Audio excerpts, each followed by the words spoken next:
கிறிஸ்துவுக்குள் பிரியமான விசுவாச பிள்ளைகளே, இந்த நல்ல நாளிலுமாக நாம் கூடி வந்திருக்கிற இந்த நோக்கமானது நம்மை சுமக்கும் தேவன் என்ற தலைப்பிலே நாம் தேவ செய்திகளை நாம் தொடர்ச்சியாக நாம் படித்து வருகிறோம். இந்த நாளிலும் நாம் தியானத்திற்காக நாம் தெரிந்து கொண்ட தலைப்பானது போராட்டங்களில் மத்தியில் சுமக்கும் தேவன். நம்மளுடைய அன்றாட வாழ்க்கையிலே அநேக போராட்டங்களை நாம் கடந்து வருகிறோம். நாம் தெரிந்தோ தெரியாமலோ சில நேரத்திலே நாம் விரும்பாத இந்த போராட்டத்திற்கு நாமும் உடன் பங்காளிகளாகிறோம். வேலை பார்க்கக்கூடிய இடத்திலே நாம் சரீர ரீதியான போராட்டத்திலும் சில நேரத்திலே மன ரீதியான போராட்டத்திலும் நாம் உடன்படுத்தப்படுகிறவர்களாக இருக்கிறோம். குடும்ப வாழ்க்கையிலே சில நேரத்திலே இந்த போராட்டங்கள் நம்மை சந்திக்கிறது. சபை வாழ்க்கையிலும் இந்த போராட்டங்கள் நம்மை சந்திக்கிறது. எனவே இப்படிப்பட்ட போராட்டங்கள் நாம் கடந்து செல்லக்கூடிய எல்லா இடங்களிலும் ஊடுருவி வந்திருக்கிற இந்த நாட்களில் நாம் எப்படி இந்த காலங்களில் நாம் கடந்து வர வேண்டும், கிறிஸ்துவின் பணி இந்த காலங்களில் நம்மை எப்படி வழிநடத்த இருக்கிறது என்று சொல்லி இந்த நாள் செய்தியை நாம் பார்க்க இருக்கிறோம். நூற்றுக்கணக்கான கண்கள் ஒவ்வொரு நாளிலும் உங்களையும் என்னையும் பார்க்கும்போது, அவர்கள் நம்மை பற்றி நன்மையோ தீமையோ ஏதாவது பேசும்போது, நமக்கு அதை கேட்கும்போது நம்முடைய இருதயம் எப்படிப்பட்ட வியாகுலத்தை சந்தித்திருந்தாலும் இரட்சகராயிருக்கிற இயேசு கிறிஸ்துவானவர் இன்றைக்கு நமக்கு சில பாடங்களை நமக்கு கற்றுக் கொடுக்க இருக்கிறார். அதற்காக நாம் கர்த்தரை நாம் வேண்டி நாம் ஜெபம் செய்து இந்த நாள் செய்திக்குள்ளாக நம்ம கடன் செல்வோம். கண்களை மூடுவோம், நாம் ஜெபம் செய்வோம். எங்கள் அன்பின் தேவனே, நீர் எங்களோடு பேசும், போராட்டங்களின் மத்தியில் வழிநடத்தும் தேவன் என்று சொல்லி நாங்கள் படிக்கும் வேளையிலே நீர் எங்களை சுமந்து வாரும் ஆண்டவரே. சகல விதமான நெருக்கடிகளிலும் நாங்கள் கடந்து வருவதற்கு ஏற்ற விதத்திலே உம்முடைய வார்த்தையை கொண்டு நீர் எங்களை பலப்படுத்தியலும் இயேசுவின் நாமத்தினால் ஜெபிக்கிறோம் எங்கள் நல்ல தகப்பனே, ஆமென். யாக்கோபின் புத்தகம் 4ஆம் அதிகாரம் 1-2 வசனத்தை நாம் பார்ப்போம். வேதம் சொல்லிருக்கிறது, உங்களுக்குள்ளே யுத்தங்களும் சண்டைகளும் எதனாலே வருகிறது? உங்கள் அவயவங்களில் போர் செய்கிற இச்சைகளினால் அல்லவா? ஆகையால் நீங்கள் இச்சித்தும் உங்களுக்கு கிடைக்கவில்லை, நீங்கள் கொலை செய்தும் பொறாமையுள்ளவர்களாயிருந்தும் அடையக்கூடாமற் போகிறீர்கள். நீங்கள் சண்டையும் யுத்தமும் பண்ணியும் நீங்கள் விண்ணப்பம் பண்ணாமல் இருக்கிறதுனாலே உங்களுக்குள்ளே சித்திக்கிறதில்லை என்று நாம் வேதத்திலே நாம் வாசிக்கின்றோம்.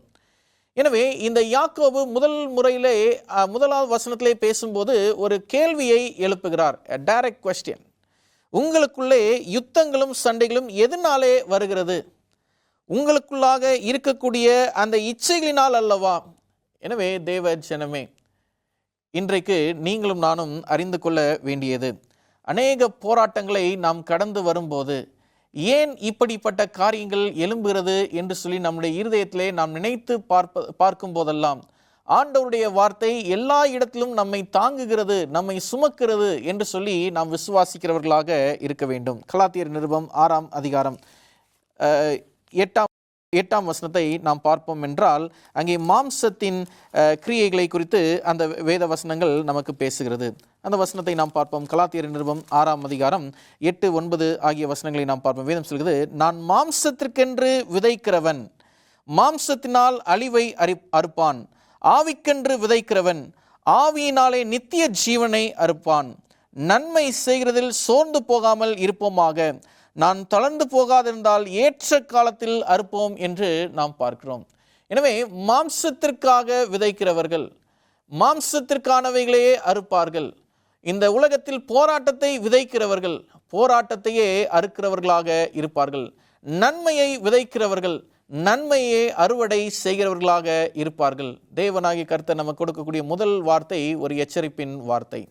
இந்த நாளிலே போராட்டத்தில் நம்மை சுமக்கும் தேவன் என்று சொல்லி நாம் படிக்கும்போது, இரட்சகராக இருக்கிற இயேசு கிறிஸ்து உங்களுக்கும் எனக்கும் நினைவுபடுத்துவது என்னென்னு சொல்லி நாம் பார்க்கும்போது, மாம்சத்தின் சிந்தனைகளையும் கிரியைகளையும் நாம் அப்புறப்படுத்துகிறவர்களாக நாம் இருக்க வேண்டும். இந்த காரியங்களை அப்புறப்படுத்துவதன் நிமித்தமாக தான் பரலோகத்தின் தேவன் உங்களுக்கும் எனக்கும் கொடுக்க வேண்டிய நன்மையை கொடுக்கிறவராக இருக்கிறார்.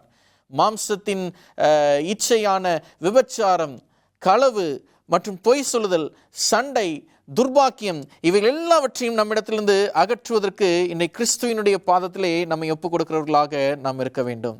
எனவே 20 வருஷமாக ஒரு சம்பவம் ஒன்று நடந்து கொண்டு இருந்தது. இந்த ஒரு குறிப்பிட்ட நகரத்திலே பட்டத்து இளவரசர் என்று சொல்லப்படக்கூடியவர், அடுத்த ஸ்தானத்தில் ராஜாவினுடைய சிம்மாசனத்திலே அமர வேண்டிய ஒரு நபர், ஒரு தாழ்ந்த நிலைமையிலிருந்த ஒரு பெண்ணை அவர் விரும்புவதாக தெரிவித்தார். அந்த நேரத்திலே அந்த பெண்ணை ஏற்றுக்கொள்வதற்காக ஒரு அழைப்பு கொடுக்கப்பட்ட நேரத்திலே அந்த பட்டத்து இளவரசர் அவ்வளவு நாட்கள் அந்த பெண்ணை நேசித்தவர் கடைசி நேரம் சொன்ன வார்த்தை வேண்டாம் என்று சொன்னார். இதை கேட்ட உடனே ஒரு பெரிய பிரளயம் உண்டாயிற்று, பெரிய பிரச்சனை எழும்பிற்று. அதற்கு என்ன காரணம் என்று சொல்லி கேட்ட நேரத்திலே அவர் சொன்ன ஒரே ஒரு வார்த்தை, எனக்கு பிடிக்கல என்று சொல்லி ஒரு வார்த்தை சொன்னார். எனவே இன்றைக்கு நம்மளுடைய வாழ்க்கையில் சில வேளைகளில் நாம் ஒரு சில போராட்டங்களை சந்திக்கிறோம் என்று சொன்னால் அதற்கான நோக்கத்தை நாம் தெரிந்தவர்களாக இருக்க வேண்டும். எனவே இந்த நாளிலே நாம் படிக்கக்கூடிய முதலாவது பாடம், போராட்டங்களின் மத்தியில் நம்மை சுமக்கும் தேவன். முதல் பாடம் நமக்கு கற்றுக் கொடுக்கிறார். ஒரு போராட்டம் வருகிறது என்று சொன்னால் அந்த போராட்டத்திற்கான நோக்கம் என்ன என்பதை நாம் அறிந்திருக்க வேண்டும். எனவே அந்த நோக்கத்தை நாம் அறிந்திருந்தோம் என்று சொன்னால் அந்த போராட்டத்தை நாம் எப்படி கையாளலாம் என்று சொல்லி பரலோகத்தின் தேவன் நமக்கு நினைவுபடுத்துகிறவராக இருக்கிறார். ஆனால் ஆவிக்குரிய விசுவாச பிள்ளைகளே, இன்றைக்கு நம்முடைய போராட்டம் அல்லது நம்முடைய நோக்கம் என்னவாக இருக்க வேண்டும் என்று சொல்லி நாம் பார்க்கும்போது வேதம் சொல்கிறது. 2 தீமோத்தேயுவின் புத்தகம் 4ஆம் அதிகாரம் 7, 8 ஆகிய வசனங்களை நாம் பார்க்கும்போது அப்போஸ்தலனாகிய பவுலானுடைய வார்த்தை அங்கே பார்க்கிறோம். நல்ல போராட்டத்தை போராடினேன், ஓட்டத்தை முடித்தேன், விசுவாசத்தை காத்து கொண்டேன். நாம் நல்ல போராட்டத்தை போராடுவதற்காக அழைக்கப்பட்டிருக்கிறோம். ஓட்டத்தை முடிப்பதற்காகவும் விசுவாசத்தை காத்து கொள்கிறவர்களாகவும் நாம் நிற்க வேண்டும். அதைத் தொடர்ந்து அப்போஸ்தலனாகிய பவுலார் சொல்லுகிற வார்த்தை என்னன்னு சொன்னா பார்க்கும்போது, இது முதல் நீதியின் கிரீடம் எனக்காக வைக்கப்பட்டிருக்கிறது. நீதியுள்ள நியாயாதிபதியாகிய கர்த்தர் அந்நாளிலே அதை எனக்கு தந்தருள்வார். எனக்கு மாத்திரமல்ல, அவருடைய பிரசன்னமாகுதலை விரும்பும் யாவருக்கும் அதை தந்தருள்வார். போராட்டத்திற்கு பின்பதாக ஒரு நன்மை அங்கே இருக்கிறது. தேவனுடைய நீதி அங்கே விளங்குகிறது. அந்த இடத்திலே ஆண்டவருடைய ஈவு நமக்கு கிடைக்கிறதாக இருக்கிறது. எனவே போராட்டத்தின் நோக்கத்தை நாம் முதலாவது நாம் நன்கு அறிந்திருக்க வேண்டும். எனவே இந்த உலகத்திலே போராடுகிற பிள்ளைகளே, போராட்டத்தோடு இருக்கக்கூடிய பிள்ளைகளே, போராட்டத்தை எழுப்புகிறவர்களே, நாம் மனதில் வைத்திருக்க வேண்டியது என்ன என்று சொன்னால் பாருங்கள், முதல் நாம் போராடுகிறவர்களாக இருப்போம் என்று சொன்னால் நல்ல போராட்டத்தை போராடுகிறவர்களாக இருக்க வேண்டும். அந்த போராட்டம் உங்களுடைய இரட்சிப்பை பற்றினதாகவே இருக்க வேண்டுமே தவிர வேறு ஒன்றிலும் நாம் போராடுவதற்காக நாம் உடன்படக்கூடாது. இரட்சிப்பிற்காக மாத்திரமே போராட்டத்தை நாம் வைத்திருக்கிறவர்களாக இருக்க வேண்டும்.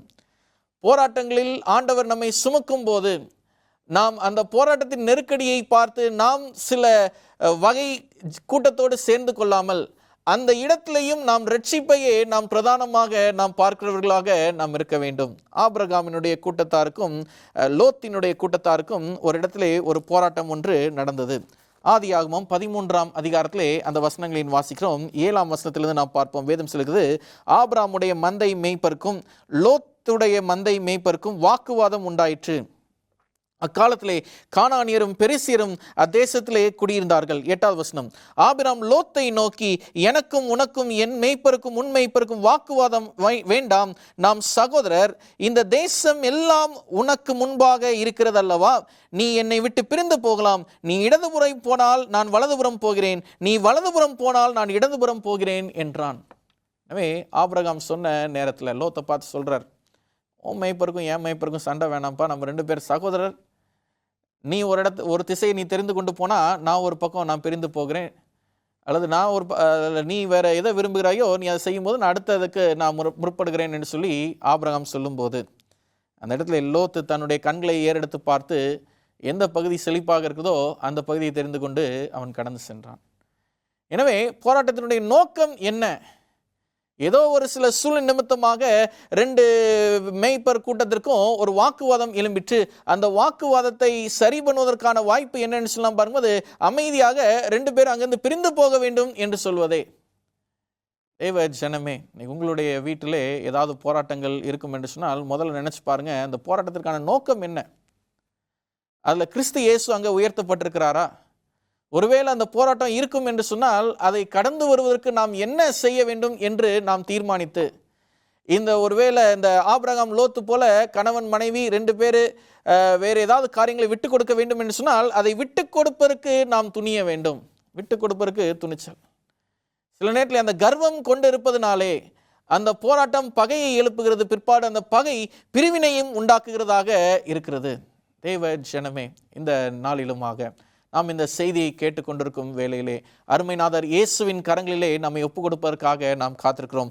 போராட்டத்தின் நோக்கம் என்ன என்பதை அறிந்து கொள்ளும் அளவுக்கு நம்முடைய கண்களை பரலோகத்தின் தேவன் திறப்பதற்காக அவருடைய கரத்திலே நம்மை ஒப்பு கொடுக்கிறவர்களாக நாம் இருக்க வேண்டும்.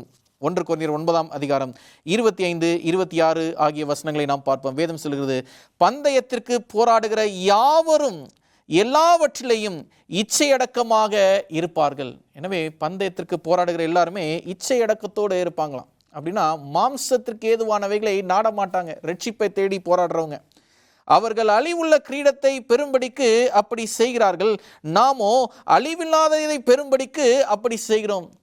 அப்போ நம்ம போராடுற போராட்டத்தில் மாம்ச இச்சைக்கான காரியத்தை எல்லாத்தையும் நம்ம அப்புறப்படுத்த வேண்டும். ஏனென்றால் நாம் அழிவில்லாத கிரீடத்தை பெறுவதற்காகவே நாம் போராடி கொண்டிருக்கிறோம். நம்முடைய போராட்டத்தினுடைய நோக்கம் அது ஒன்று தான். நம்ம எல்லாருமே நல்ல போராட்டத்தை போராடுவதற்கும், ஓட்டத்தை முடிப்பதற்கும், விசுவாசத்தை காத்துக்கொள்வதற்கும், அழிவில்லாத கிரீடத்தை நம்முடைய சிரசில் சூட்டுவதற்கும் நாம் கர்த்தருடைய வழிகளிலே நாம் போராடி கொண்டிருக்கிறவர்களாக இருக்கிறோம். அடுத்த வசனம் சொல்லுகிறது பாருங்க. 1 கொரிந்தியர் 9ஆம் அதிகாரம் 26ஆம் வசனத்துல, ஆதலால் நான் நிச்சயமில்லாதவனாக ஓடேன், ஆகாயத்தை அடிக்கிறவனாக நான் சிலம்பம் பண்ணேன். Paul runs with a confidence. ஒரு நிச்சயத்தோட ஓடுகிறார், ஒரு நிச்சயத்தோட போராடுகிறார். கிறிஸ்துவுக்கு பிரியமான பிள்ளைகளே, இந்த நாளிலும் இந்த செய்தியை கேட்டுக்கொண்டிருக்கும் போது போராட்டமான வாழ்க்கை அப்படின்னு சொல்லி நாம் அங்கலாய்த்து கொண்டிருக்கும் வேளையிலே ஒரு நம்பிக்கையை கொண்டு வாருங்கள், ஒரு நிச்சயத்தை கொண்டு வாருங்கள், ஒரு தன்னம்பிக்கையை அந்த இடத்துல ஏற்படுத்துங்கள். இதை போராடி நான் ஜெயிக்கிற நேரத்திலே ரட்சிப்பு எனக்கு சமீபமாய் இருக்கும் என்று சொல்லி உங்களுடைய வாழ்க்கையிலே இச்சையடக்கம் கொண்டு நோக்கத்தோடு ஆண்டவருடைய பார்வையிலே ஒரு போராட்டத்தை நாம் கடந்து வருகிறவர்களாக நாம் மாறுவோம். இரண்டாவது பாடத்திற்குள்ளாக நாம் கடந்து செல்வோம். போராட்டங்களில் மத்தியில் நம்மை வழிநடத்தும் தேவன். சண்டைக்கு பிற்பாடு உங்களுக்கு வருத்தம் இருக்குமானால் சண்டை போடாதீர்கள். ரெண்டாவது பாடம் என்னன்னு சொல்லலாம் பாருங்க. ஒரு வேளை சண்டை போட்டுட்டு நம்ம மனஸ்தாபப்படுவோம்ல, ஐயோ இவங்களை இப்படி சொல்லிட்டோமே அப்படின்னு சொல்லிட்டு, அப்படி ஒரு மனஸ்தாபம் வரும் என்று தெரிஞ்சுன்னா தயவு செய்து சண்டை போடாமல் இருப்பது நல்லது. சிலர் சொல்லுவோம், அவரை போய் நம்ம இப்படி பேசிட்டோமே. எனவே இந்த சண்டை என்பது சாத்தானுடைய ஒரு சூழ்ச்சி. இந்த சண்டை ஒரு தனிப்பட்ட ஆத்துமாவை கெடுக்கும், ஒரு தனிப்பட்ட குடும்பத்தை கெடுக்கும், ஒரு சபையை கெடுக்கும், நம்முடைய பணியிடத்தை கெடுக்கும், ஒரு சமுதாயத்தையும் கெடுக்கும். எனவே இந்த சண்டை அல்லது ஒரு போராட்டம் இன்னைக்கு நமக்கு நெருங்கி வரும் என்று சொன்னால் அதை முன்பதாகவே நம்முடைய மனதிலே நாம் யோசித்து பார்க்க வேண்டும். இதனுடைய தாக்கம் எவ்வளவு பெரிதாய் இருக்க போகிறது. அது பெரிய தாக்கமாக இருக்கும் என்று சொன்னால் அந்த நாளிலே நாம் சண்டையிடாமல் இருப்பதே நலமான காரியம். 1 கொரிந்தியரின் புத்தகம் 6ஆம் அதிகாரம் 6, 7 ஆகிய வசனங்களை நாம் பார்ப்போம். வேதம் நமக்கு சொல்லுகிறது, சகோதரனோட சகோதரன் வழக்காடுகிறான், அவிசுவாசிகளுக்கு முன்பாகவும் அப்படி செய்கிறான். நீங்களோ ஒருவரோடொருவர் வழக்காடுகிறது எவ்விதத்திலும் குற்றமாயிருக்கிறது. அப்படி செய்கிறதை விட நீங்கள் ஏன் அநியாயத்தை சகித்துக் கொள்கிறதில்லை, ஏன் நஷ்டத்தை பொறுத்துக் கொள்கிறதில்லை? இன்னைக்கு இந்த உலகத்தை நம்ம கண்களை திறந்து பார்க்கும்போது எவ்வளவோ அநியாயம் நடந்து கொண்டிருக்குது, எவ்வளவோ தீமைகள் நடந்து கொண்டிருக்குது. ஆனால் நம்ம அதெல்லாத்தையுமே எதிர்த்து போய் நம்ம போராடுறோம். இதில் ஒரு நியாயம் கிடைக்கணும், இதில் ஒரு நீதி விளம்ப வேண்டும் என்று சொல்லி நம்ம போராடுறோம். ஆனால் வேதம் சொல்லுகிறது என்ன சொல்லுகிறது என்று சொல்ல பார்க்கும்போது, நீங்கள் ஏன் அநியாயத்தை நீங்கள் சகித்து கொள்ள மாட்டேங்கிறீங்க? சகிப்பு தன்மை. சண்டைக்கு பிற்பாடு வருத்தம் இருக்கக்கூடாது என்று சொல்லி நினைக்கக்கூடிய பிள்ளைகளே, உங்களுடைய வாழ்க்கையிலே சகிப்புத்தன்மை அவசியம். என்ன நடந்தாலும் அதை ஏற்றுக்கொள்வதற்காக உங்களுடைய இருதயத்தை மிருதுவாய் மாற்றினவர்களாக, பரிசுத்த ஆவியினுடைய செயல்பாடுகளை உங்களுடைய இருதயத்திற்குள்ளாக நீங்கள் அங்கீகரித்தவர்களாக இருக்க வேண்டும். தேவ ஜனமே, கிறிஸ்துவானவர் இந்த உலகத்திலே குற்றவாளியாக நியாயம் தீர்க்கப்பட்டார். அவர் குற்றவாளியாக நியாயம் தீர்க்கப்பட்ட போதோ அவரோடு நெருங்கி இருந்த சீஷனாக சொல்லப்பட்ட அந்த பேதுரு, அவரை சந்தித்த ஒரு பெண்மணி இந்த மனுஷனை இயேசுவோடு பார்த்தேன் என்று சொன்னபோது அவர் சொன்ன வார்த்தை, இல்லை எனக்கு தெரியாது அவர் யார் என்று சொல்லி, இல்லை நான் பார்த்தேன், இல்லை எனக்கு அவர் தெரியாது என்று சொல்லி, 3வது முறையும் சொன்னபோது இல்லை எனக்கு அவர் தெரியாது என்று சொல்லி அந்த நாமத்தை அவன் தூஷிக்கவும் சபிக்கவும் தொடங்கினான் என்று சொல்லி நாம் வேதத்திலே நாம் வாசிக்கிறோமே. மனம் கசந்து அழுதான் பேதுரு. சண்டைக்கு பிற்பாடு அல்லது போராட்டத்துக்கு பிற்பாடு வரும் அந்த வருத்தத்தை நினைத்து அவன் கலங்கினவனாக அந்த பேதுரு அந்த இடத்திலே காணப்பட்டான். தேவ ஜனமே, இன்றைக்கு ஒருவேளை பேதுருவை போல நாமும் ஏதோ சூழ்நிலையில் ஆண்டவரை நாம் மறுதலித்திருக்கிறோமா? இல்லை ஏதோ ஒரு சூழ்நிலை நிமித்தமாக இன்றைக்கு இந்த உலகத்திலே யாருக்காவது விரோதமாக நாம் சண்டை எழுப்பியிருக்கிறோமா? போராட்டமான சூழ்ச்சிகளை நாம் செய்திருக்கிறோமா? வேதம் சொல்லியிருக்கிறது. 2 தீமோத்தேயுவின் புத்தகத்திற்கு நம்ம கடந்து செல்வோம். 2ஆம் அதிகாரம் 23, 24 ஆகிய வசனங்களை நாம் வாசிப்போம். வேதம் சொல்கிறது 2 தீமோத்தேயு 2ஆம் அதிகாரம் 23, 24 ஆகிய வசனங்களை நாம் பார்ப்போம். வேதம் சொல்கிறது, புத்தியீனமும் அயுக்தமான தர்க்கங்களும் சண்டைகளும் பிறப்பிக்கும் என்று அறிந்து அவைகளுக்கு விலகியிரு. ஒருவேளை இன்னைக்கு சண்டைகள் ஏற்படும் என்று சொன்னால், அது நமக்கு தெரிந்திருந்தது என்று சொன்னால், வேதம் சொல்கிறது அதை விட்டு விலகிரு. 24ஆம் வசனம், கர்த்தருடைய ஊழியக்காரன் சண்டை பண்ணுகிறவனாயிராமல் எல்லாரிடத்திலும் சாந்தமுள்ளவனும் போதக சமர்த்தனும் தீமையை சகிக்கிறவனுமாக இருக்க வேண்டும். எனவே ஊழியக்காரர்கள், கிறிஸ்துவினுடைய வேதத்தை சுமந்து செல்கிறவர்கள், கிறிஸ்துவினுடைய சுவிசேஷத்தை ஏற்றுக்கொண்டு ஞானமுழுக்கு பெற்றிருக்கிற விசுவாசிகள் எல்லாம் கர்த்தருடைய ஊழியக்காரர்கள் தான். எல்லாரும் ஆண்டவருடைய சாந்தத்தை தரித்தவர்களாக இருக்க வேண்டும். எல்லாரும் தீமையை சகிக்கிறவர்களாக இருக்க வேண்டும். வேதம் சொல்லுது அடுத்த 2 வசனத்தில் 25ஆம் வசனத்தில், எதிர்த்து பேசுகிறவர்கள் சத்தியத்தை அறியும்படி தேவன் அவர்களுக்கு மனம் திரும்புதலை அருளத்தக்கதாகவும் பிசாசானவனுடைய இச்சையின்படி செய்ய அவனால் பிடிக்கப்பட்டிருக்கிற அவர்கள் மறுபடியும் மயக்கம் தெளிந்து அவனுடைய கண்ணிக்கு நீங்கத்தக்கதாகவும் சாந்தமாய் அவர்களுக்கு உபதேசம் பண்ண வேண்டும். தேவ ஜனமே, சண்டைக்கு பிற்பாடு ஒருவேளை நீங்கள் மனம் கசந்து அழுவீர்கள் என்று சொன்னால் சண்டையிடாமல் இருப்பது நல்லது. சாந்தத்தை ஏற்படுத்தி கொள்ளுங்கள், சகிப்புத்தன்மையை வளர்த்து கொள்ளுங்கள். கிறிஸ்து இயேசுவும் அப்படிப்பட்ட குணத்தை தானே இந்த உலகத்தில் அவர் பிரதிபலித்தார். அவருடைய ஊழியத்தில் அவர் வெற்றி சிறந்தார். அநேக ஆத்துமாக்களை பிதாவின் பாதத்தண்டையிலே அவர் கூட்டி சேர்த்தார். இன்றைக்கு ஆண்டவருடைய வருகையின் நாளுக்காக ஆயத்தப்படக்கூடிய நீங்களும் நானும் அப்படிப்பட்ட குணத்தை பிரதிபலிக்கிறதுனாலே அநேக ஆத்துமாக்களை கொள்ளை பொருளாக கிறிஸ்துவின் பாதத்தண்டையிலே நாம் வழிநடத்துகிறவர்களாக நாம் இருப்போம். நம்மை போராட்டங்களின் காலங்களிலும் நம்மை சுமந்து வரக்கூடிய தெய்வனாக அவர் இருக்கிறார். நம்முடைய ஒவ்வொரு சிந்தையிலும், ஒவ்வொரு செயல்பாடுகளிலும், ஒவ்வொரு வார்த்தையிலும் நாம் கவனமுடையவர்களாக இருக்க வேண்டும். சாந்தமும் தயவும் இரக்கமும் பொறுமையும் நம்முடைய இருதயத்திலே தங்கியிருக்கிறதாக இருக்க வேண்டும். 3ஆவதாக நாம் பார்க்கிற பாடம், போராட்டத்தில் ஜெயிப்பது யார் என்பது முக்கியமில்லை, போராட்டத்தில் உண்மை என்ன என்பதுதான் முக்கியம். எனவே ஒரு போராட்டம் நடந்து கொண்டிருக்கிறது, அதில் யார் ஜெயிக்கிறான்றது முக்கியம் கிடையாது, அதில் உண்மை என்ன என்று சொல்லி அது எப்படி வெளிப்படுகிறதோ அதுதான் முக்கியம். 2 பிலிப்பியர் நிருபம் 2ஆம் அதிகாரம் 14ஆம் வசனத்தை நாம் வேதத்திலிருந்து நாம் பார்ப்போம். வேதம் சொல்லியிருக்கிறது, நான் வீணாக ஓடினதும் வீணாக பிரயாசப்பட்டதும் இல்லை என்று மகிழ்ச்சி கிறிஸ்துவின் நாளில் எனக்கு உண்டாயிருப்பதற்கு ஜீவ வசனத்தை பிடித்து கொண்டு உலகத்திலே சுடர்களை போல பிரகாசிக்கிற நீங்கள் கோணலும் மாறுபாடுமான சந்ததியின் நடுவிலே குற்றமற்றவர்களும் கபடற்றவர்களும் தேவனுடைய மாசற்ற பிள்ளைகளாக இருக்கும்படிக்கு எல்லாவற்றையும் முறுமுறுப்பில்லாமலும் தர்க்கிப்பில்லாமலும் செய்யுங்கள். எல்லாவற்றையும் வேதம் சொல்லுறது, கிறிஸ்துவனுடைய வருகைக்காக ஆயத்தப்படக்கூடிய விசுவாச பிள்ளைகளே, இன்றைக்கு நீங்களும் நானும் இந்த உலகத்தில் அநேக போராட்டங்களை நாம் சந்தித்து கொண்டிருக்கிறோம். அது உண்மைதான். அதை எப்படி கடந்து செல்ல வேண்டியது என்று சொல்லாம் பார்க்கும்போது, எல்லாவற்றையும் கிறிஸ்துவனுடைய நாமத்திற்காக மகிமைக்காக செய்வதற்கு நாம் முற்பட வேண்டும். முறுமுறுப்பில்லாமல், கோபம் இல்லாமல், தர்க்கிப்பில்லாமல் நாம் அதை செய்ய வேண்டும். ஏனென்றால் இந்த போராட்டத்தில் யார் ஜெயிக்கிறார் என்பது முக்கியமல்ல, சத்தியம் என்ன, உண்மை என்ன என்பது வெளிப்பட வேண்டும். எனவே கிறிஸ்துவின் பிள்ளைகளே, நம்முடைய வாழ்க்கையில் அநேக பாடங்களை நம்ம கற்றிருக்கிறோம். நம்முடைய வாழ்க்கையிலே சில அடக்க முறைகளை ஆண்டவர் கற்றுக் கொடுப்பதற்காக சில நேரத்திலே சில எச்சரிப்பு மணிகளை ஆண்டவர் நம்முடைய செவிகளுக்குள்ளாக அதை ஒலிக்க செய்கிறவராக இருக்கிறார். அந்த எச்சரிப்பு மணிகள் இன்றைக்கு நம்முடைய செவிகளுக்கு ஒலிக்கப்படும் போது அதற்கு நாம் எப்படி நம்முடைய வாழ்க்கையை நாம் மாற்றிக்கொள்கிறவர்களாக நாம் இருப்போம். எனவே விசேஷமாக இன்றைக்கு நாம் ஒருவேளை பார்க்கும்போது இயற்கையின் சூழ்நிலைகளை நாம் பார்ப்போம்.